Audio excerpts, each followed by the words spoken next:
Welcome students. आज हम लोग पढ़ेंगे 5th चैप्टर हमारे प्रदेश की मिट्टी। ठीक है। पिछले क्लासेस में हम पढ़े हैं कि हमारे उत्तर प्रदेश को 3 प्राकृतिक भागों में बंटा है। तो भाबर एवं तराई क्षेत्र, गंगा यमुना के विशाल मैदान की मिट्टी और दक्षिण के पठारी भाग।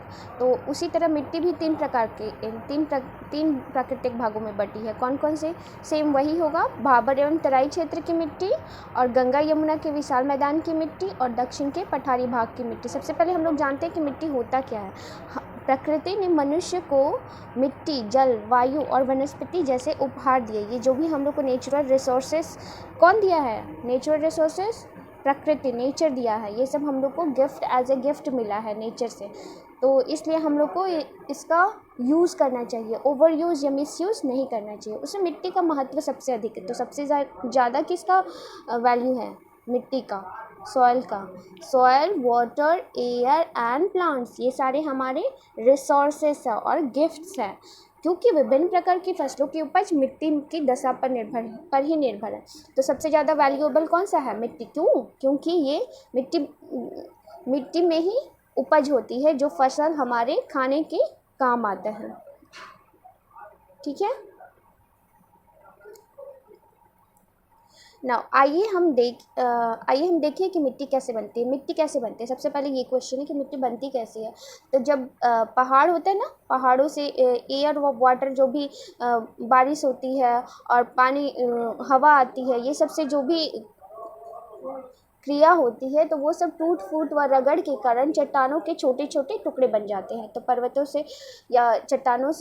के चट्टान धीरे धीरे छोटे छोटे टुकड़े में टूटने लगते हैं और ये टुकड़े धीरे धीरे चूरे का रूप ले लेते हैं। और जब इनमें प्लांट एंड एनिमल्स के डेड रिमेन्स, सड़ी गले चीज़ें और पेड़ पौधे, ये सब जब मिल जाते हैं, तो वो किस चीज़ का रूप लेती है? मिट्टी का। इसी से मिट्टी बनता है। तो मिट्टी का निर्माण समझ में आया ना, कि मिट्टी का निर्माण पर्वतीय चट्टानों में जो एयर वाटर का अभिक्रिया होता है, और उसके बाद वो चट्टान धीरे धीरे टूट फूट व रगड़ के कारण छोटे छोटे टुकड़े बन जाते हैं, और ये छोटे छोटे टुकड़े ही चूरे का रूप लेते हैं, जिसमें dead remains of plant and animals मिल जाते हैं, और ये सब मिक्स होके क्या बनाते हैं? सॉइल बनाते हैं, मिट्टी बनाते हैं।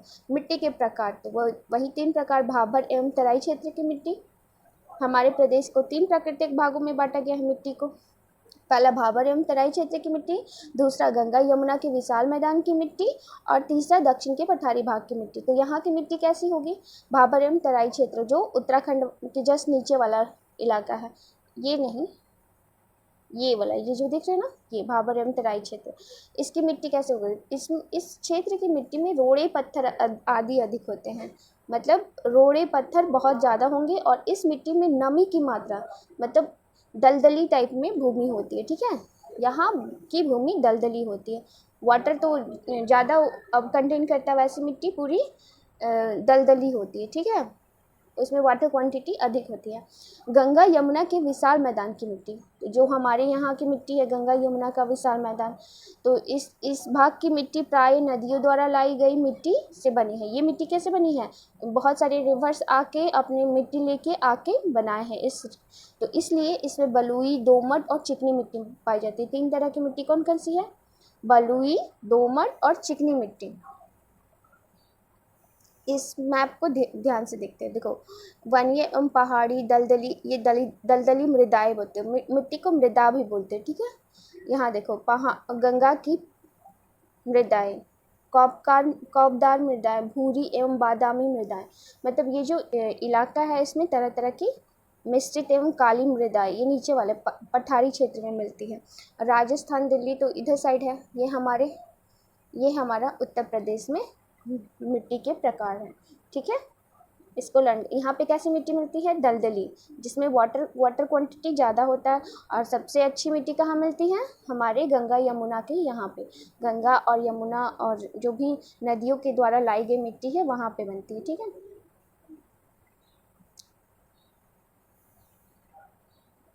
ना। अब दक्षिण के गंगा यमुना में काली मिट्टी एवं उपजाऊ होती है। यहाँ पे कैसी मिट्टी होती है? काली मिट्टी और उपजाऊ। दक्षिण के पठारी भाग की मिट्टी, यहाँ की मिट्टी प्राचीनतम चट्टानों से बनी है। यहाँ दिख रहा है ना, ये कैसा है?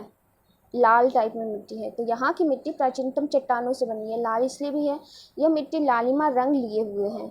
कैसा लिए हैं? लालिमा रंग लिए हुए हैं। हमारे राज्य में प्राकृतिक बनावट के अंतर के कारण विभिन्न प्रकार की मिट्टी, हमारी बनावट भी चेंज है ना, सबसे अलग है। इसमें कुछ तो अधिक कुछ भाग बहुत उपजाऊ है, कुछ कम उपजाऊ है। मैदानी भाग की मिट्टी पठारी भाग की, मतलब इस भाग की मिट्टी उतनी ज़्यादा उपजाऊ नहीं है। इसमें इसको उपजाऊ बनाने के लिए गोबर, हरी खाद एवं रासायनिक खादों का प्रयोग किया जाता है। जबकि इस भाग की मिट्टी जहाँ हम लोग रहते हैं वहाँ की मिट्टी बहुत उपजाऊ है।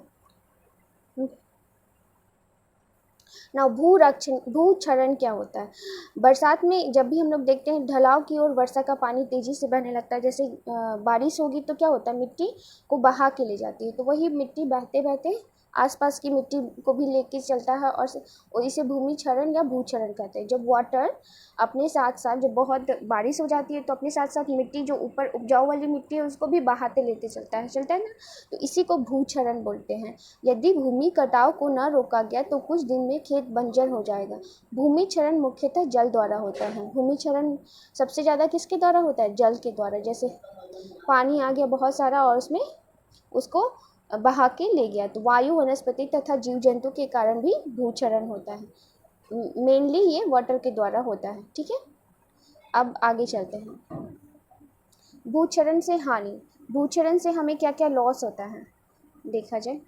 मिट्टी की ऊपरी सतह में ह्यूमस, फास्फोरस, जो मिट्टी का जो फर्स्ट लेयर है, ये ऊपर वाला लेयर, ये सबसे ऊपर वाला लेयर, इसमें ह्यूमस होता है, फास्फोरस होता है, खनिज युक्त उर्वरक शक्ति होती है, मतलब कुछ भी उपजाने की शक्ति होती है। भूक्षरण जब भी होता है, भूक्षरण के कारण ये बह जाता है। यहाँ ऊपर वाली मिट्टी बह बह के देखो यहाँ पे अब लास्ट में बालू टाइप में बच जाएगा, तो ये क्या होता है, इससे वो बंजर हो जाती है। जब भूक्षरण होता है तो वो बंजर हो जाती है, जिससे भूमि कम उपजाऊ या बंजर हो जाती है। इसलिए भूमि के क्षरण को रोकना बहुत आवश्यक है। भूक्षरण रोकना क्यों आवश्यक है? क्योंकि जो सॉइल है उसका ह्यूमस, फास्फोरस और जो भी खनिज युक्त उर्वरक शक्ति है वो सब बना रहे। ठीक है, इसलिए भूक्षरण को रोकना बहुत आवश्यक है। भूमि संरक्षण किसे कहते हैं? मतलब सॉइल कंजर्वेशन, सॉइल को कंजर्व कैसे, बचाया कैसे जाए। भूमि के संरक्षण के लिए कई उपाय हैं। क्या क्या उपाय है, चलिए देखते हैं।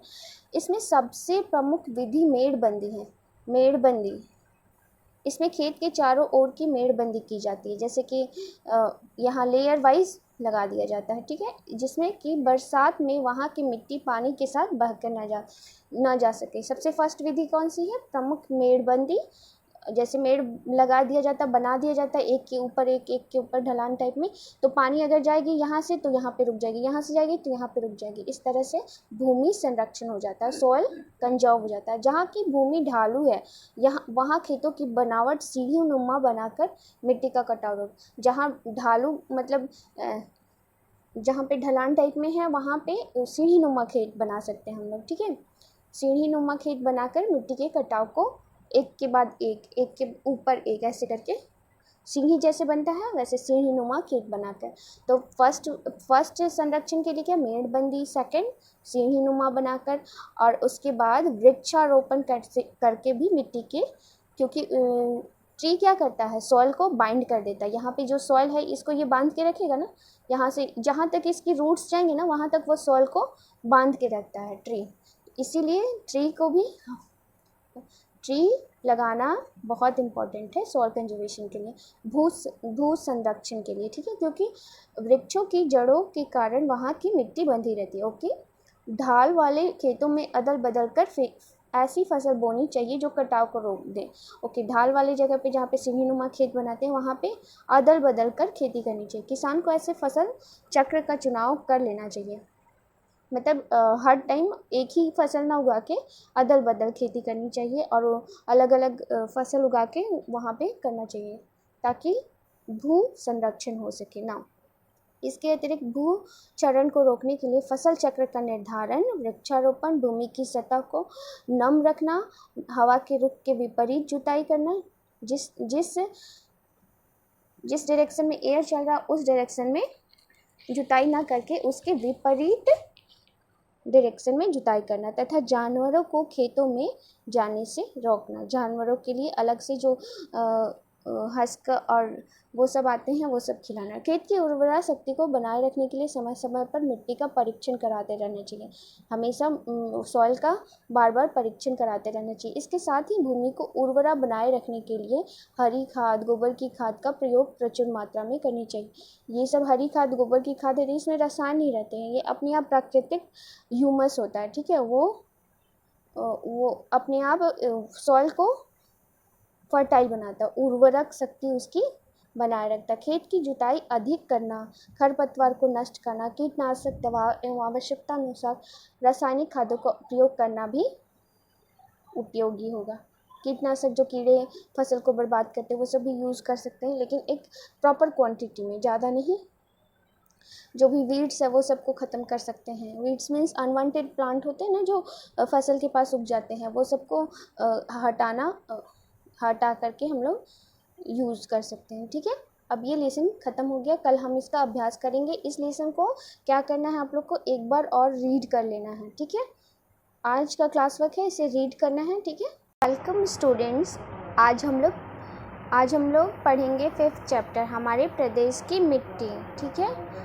पिछले क्लासेस में हम पढ़े हैं कि हमारे उत्तर प्रदेश को 3 प्राकृतिक भागों में बंटा है। तो भाबर एवं तराई क्षेत्र, गंगा यमुना के विशाल मैदान की मिट्टी और दक्षिण के पठारी भाग। तो उसी तरह मिट्टी भी 3 प्राकृतिक भागों में बटी है। कौन कौन से? सेम वही होगा, भाबर एवं तराई क्षेत्र की मिट्टी और गंगा यमुना के विशाल मैदान की मिट्टी और दक्षिण के पठारी भाग की मिट्टी। सबसे पहले हम लोग जानते हैं कि मिट्टी होता क्या है। प्रकृति ने मनुष्य को मिट्टी, जल, वायु और वनस्पति जैसे उपहार दिए। ये जो भी हम लोग को नेचुरल रिसोर्सेस कौन दिया है? नेचुरल रिसोर्सेस प्रकृति, नेचर दिया है। ये सब हम लोग को गिफ्ट, एज ए गिफ्ट मिला है नेचर से। तो इसलिए हम लोग को इसका यूज़ करना चाहिए, ओवर यूज़ या मिस यूज़ नहीं करना चाहिए। उसमें मिट्टी का महत्व सबसे अधिक है। तो सबसे ज़्यादा किसका वैल्यू है? मिट्टी का, सॉइल का। Soil, water, air and plants, ये सारे हमारे रिसोर्सेस है और गिफ्ट्स है, क्योंकि विभिन्न प्रकार की फसलों की उपज मिट्टी की दशा पर ही निर्भर है। तो सबसे ज़्यादा वैल्यूएबल कौन सा है? मिट्टी। क्यों? क्योंकि ये मिट्टी में ही उपज होती है, जो फसल हमारे खाने के काम आता है, ठीक है। नाउ आइए हम देखिए कि मिट्टी कैसे बनती है। मिट्टी कैसे बनती है, सबसे पहले ये क्वेश्चन है कि मिट्टी बनती कैसे है। तो जब पहाड़ होते हैं ना, पहाड़ों से एयर व वाटर, जो भी बारिश होती है और पानी, हवा आती है, ये सब से जो भी क्रिया होती है, तो वो सब टूट फूट व रगड़ के कारण चट्टानों के छोटे छोटे टुकड़े बन जाते हैं। तो पर्वत के चट्टान धीरे धीरे छोटे छोटे टुकड़े में टूटने लगते हैं और ये टुकड़े धीरे धीरे चूरे का रूप ले लेते हैं। और जब इनमें प्लांट एंड एनिमल्स के डेड रिमेन्स, सड़े गले चीज़ें और पेड़ पौधे, ये सब जब मिल जाते हैं तो वो किस चीज़ का रूप लेती है? मिट्टी का। इसी से मिट्टी बनता है। तो मिट्टी का निर्माण समझ में आया ना, कि मिट्टी का निर्माण पर्वतीय चट्टानों में जो एयर वाटर का अभिक्रिया होता है, और उसके बाद वो चट्टान धीरे धीरे टूट फूट व रगड़ के कारण छोटे छोटे टुकड़े बन जाते हैं, और ये छोटे छोटे टुकड़े ही चूरे का रूप लेते हैं, जिसमें dead remains of plant and animals मिल जाते हैं, और ये सब मिक्स होके क्या बनाते हैं? सॉइल बनाते हैं, मिट्टी बनाते हैं। मिट्टी के प्रकार, तो वही 3 प्रकार, भाबर एवं तराई क्षेत्र की मिट्टी। हमारे प्रदेश को 3 प्राकृतिक भागों में बांटा गया है मिट्टी को। पहला भाबर एवं तराई क्षेत्र की मिट्टी, दूसरा गंगा यमुना के विशाल मैदान की मिट्टी, और तीसरा दक्षिण के पठारी भाग की मिट्टी। तो यहाँ की मिट्टी कैसी होगी? भाबर एवं तराई क्षेत्र, जो उत्तराखंड के जस्ट नीचे वाला इलाका है, ये नहीं, ये वाला, ये जो दिख रहे हैं ना, ये भाबर एवं तराई क्षेत्र, इसकी मिट्टी कैसे होगी? इस क्षेत्र की मिट्टी में रोड़े पत्थर आदि अधिक होते हैं। मतलब रोड़े पत्थर बहुत ज़्यादा होंगे, और इस मिट्टी में नमी की मात्रा, मतलब दलदली टाइप में भूमि होती है, ठीक है। यहाँ की भूमि दलदली होती है। वाटर तो ज़्यादा अब कंटेन करता है, वैसे मिट्टी पूरी दलदली होती है, ठीक है। उसमें वाटर क्वांटिटी अधिक होती है। गंगा यमुना के विशाल मैदान की मिट्टी, तो जो हमारे यहाँ की मिट्टी है गंगा यमुना का विशाल मैदान, तो इस भाग की मिट्टी प्राय नदियों द्वारा लाई गई मिट्टी से बनी है। ये मिट्टी कैसे बनी है? बहुत सारे रिवर्स आके अपनी मिट्टी लेके आके बनाए हैं तो इसलिए इसमें बलुई, दोमट और चिकनी मिट्टी पाई जाती है। 3 तरह की मिट्टी कौन कौन सी है? बलुई, दोमट और चिकनी मिट्टी। इस मैप को ध्यान से देखते हैं। देखो, वनीय एवं पहाड़ी, दलदली, ये दलदली मृदाएं बोलते हैं, मिट्टी को मृदा भी बोलते हैं, ठीक है। यहाँ देखो, गंगा की मृदाएं, कौपदार मृदाएं, भूरी एवं बादामी मृदाएं। मतलब ये जो इलाका है इसमें तरह तरह की मिश्रित एवं काली मृदाएं, ये नीचे वाले पठारी क्षेत्र में मिलती है। राजस्थान, दिल्ली तो इधर साइड है। ये हमारा उत्तर प्रदेश में मिट्टी के प्रकार हैं, ठीक है। इसको लर्न, यहाँ पे कैसी मिट्टी मिलती है? दलदली, जिसमें वाटर क्वांटिटी ज़्यादा होता है। और सबसे अच्छी मिट्टी कहाँ मिलती है? हमारे गंगा यमुना के यहाँ पे। गंगा और यमुना और जो भी नदियों के द्वारा लाई गई मिट्टी है वहाँ पे बनती है, ठीक है।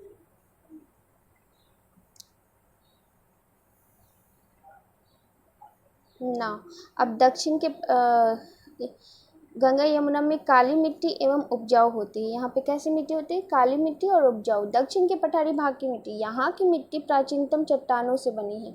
यहाँ दिख रहा है ना, ये कैसा है? लाल टाइप में मिट्टी है। तो यहाँ की मिट्टी प्राचीनतम चट्टानों से बनी है। लाल इसलिए भी है, यह मिट्टी लालिमा रंग लिए हुए है। कैसा लिए हैं? लालिमा रंग लिए हुए हैं। हमारे राज्य में प्राकृतिक बनावट के अंतर के कारण विभिन्न प्रकार की मिट्टी, हमारी बनावट भी चेंज है ना, सबसे अलग है। इसमें कुछ तो अधिक कुछ भाग बहुत उपजाऊ है, कुछ कम उपजाऊ है। मैदानी भाग की मिट्टी, पठारी भाग की, मतलब इस भाग की मिट्टी उतनी ज़्यादा उपजाऊ नहीं है। इसको उपजाऊ बनाने के लिए गोबर, हरी खाद एवं रासायनिक खादों का प्रयोग किया जाता है। जबकि इस भाग की मिट्टी, जहाँ हम लोग रहते हैं, वहाँ की मिट्टी बहुत उपजाऊ है। ना, भूक्षरण क्या होता है? बरसात में जब भी हम लोग देखते हैं ढलाव की ओर वर्षा का पानी तेजी से बहने लगता है, जैसे बारिश होगी तो क्या होता है? मिट्टी को बहा के ले जाती है। तो वही मिट्टी बहते बहते आसपास की मिट्टी को भी लेके चलता है और इसे भूमि क्षरण या भूक्षरण कहते हैं। जब वाटर अपने साथ साथ, जब बहुत बारिश हो जाती है तो अपने साथ साथ मिट्टी, जो ऊपर उपजाऊ वाली मिट्टी है, उसको भी बहाते लेते चलता है ना, तो इसी को भूक्षरण बोलते हैं। यदि भूमि कटाव को न रोका गया तो कुछ दिन में खेत बंजर हो जाएगा। भूमि क्षरण मुख्यतः जल द्वारा होता है। भूमि क्षरण सबसे ज़्यादा किसके द्वारा होता है? जल के द्वारा। जैसे पानी आ गया बहुत सारा और उसमें उसको बहा के ले गया, तो वायु, वनस्पति तथा जीव जंतु के कारण भी भूक्षरण होता है। मेनली ये वाटर के द्वारा होता है, ठीक है। अब आगे चलते हैं। भूक्षरण से हानि, भूक्षरण से हमें क्या क्या लॉस होता है देखा जाए। मिट्टी की ऊपरी सतह में ह्यूमस, फास्फोरस, जो मिट्टी का जो फर्स्ट लेयर है, ये ऊपर वाला लेयर, ये सबसे ऊपर वाला लेयर, इसमें ह्यूमस होता है, फास्फोरस होता है, खनिज युक्त उर्वरक शक्ति होती है, मतलब कुछ भी उपजाने की शक्ति होती है। भूक्षरण जब भी होता है, भूक्षरण के कारण ये बह जाता है। यहाँ ऊपर वाली मिट्टी बह बह के, देखो यहाँ पे अब लास्ट में बालू टाइप में बच जाएगा, तो ये क्या होता है? इससे वो बंजर हो जाती है। जब भूक्षरण होता है तो वो बंजर हो जाती है, जिससे भूमि कम उपजाऊ या बंजर हो जाती है। इसलिए भूमि के क्षरण को रोकना बहुत आवश्यक है। भूक्षरण रोकना क्यों आवश्यक है? क्योंकि जो सॉइल है उसका ह्यूमस, फास्फोरस और जो भी खनिज युक्त उर्वरक शक्ति है वो सब बना रहे, ठीक है। इसलिए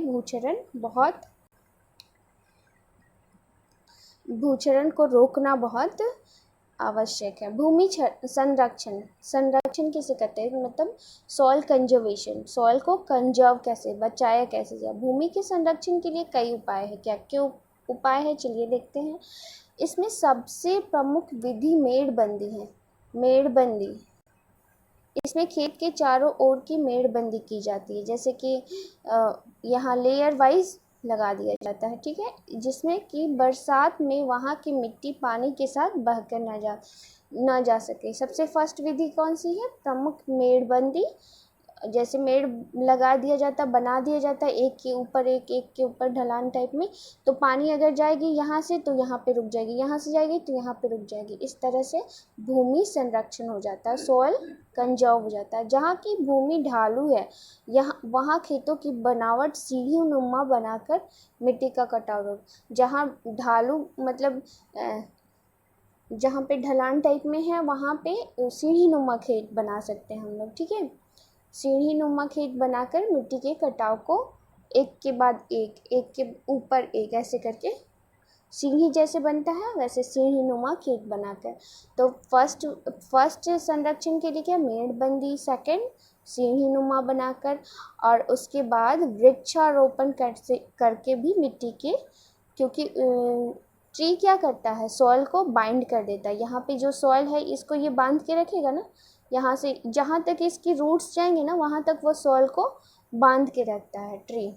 इसीलिए ट्री लगाना बहुत इम्पॉर्टेंट है सॉइल कंजर्वेशन के लिए, भू संरक्षण के लिए, ठीक है, क्योंकि वृक्षों की जड़ों के कारण वहाँ की मिट्टी बंधी रहती है। ओके, ढाल वाले खेतों में अदल बदल कर ऐसी फसल बोनी चाहिए जो कटाव को रोक दे। ओके, ढाल वाले जगह पे जहाँ पे सीढ़ी नुमा खेत बनाते हैं वहाँ पे अदल बदल कर खेती करनी चाहिए। किसान को ऐसे फसल चक्र का चुनाव कर लेना चाहिए, मतलब हर टाइम एक ही फसल ना उगा के अदल बदल खेती करनी चाहिए, और अलग अलग फसल उगा के वहाँ पे करना चाहिए ताकि भू संरक्षण हो सके ना। इसके अतिरिक्त भू क्षरण को रोकने के लिए फसल चक्र का निर्धारण, वृक्षारोपण, भूमि की सतह को नम रखना, हवा के रुख के विपरीत जुताई करना, जिस डायरेक्शन में एयर चल रहा उस डायरेक्शन में जुताई ना करके उसके विपरीत डायरेक्शन में जुताई करना, तथा जानवरों को खेतों में जाने से रोकना। जानवरों के लिए अलग से जो हस्क और वो सब आते हैं वो सब खिलाना। खेत की उर्वरा शक्ति को बनाए रखने के लिए समय समय पर मिट्टी का परीक्षण कराते रहना चाहिए। हमेशा सॉइल का बार बार परीक्षण कराते रहना चाहिए। इसके साथ ही भूमि को उर्वरा बनाए रखने के लिए हरी खाद, गोबर की खाद का प्रयोग प्रचुर मात्रा में करनी चाहिए। ये सब हरी खाद, गोबर की खाद है, इसमें रसायन नहीं रहते हैं, ये अपने आप प्राकृतिक ह्यूमस होता है, ठीक है, वो अपने आप सॉइल को फर्टाइल बनाता है, उर्वरक शक्ति उसकी बनाए रखता है। खेत की जुताई अधिक करना, खरपतवार को नष्ट करना, कीटनाशक दवा एवं आवश्यकता अनुसार रासायनिक खादों का प्रयोग करना भी उपयोगी होगा।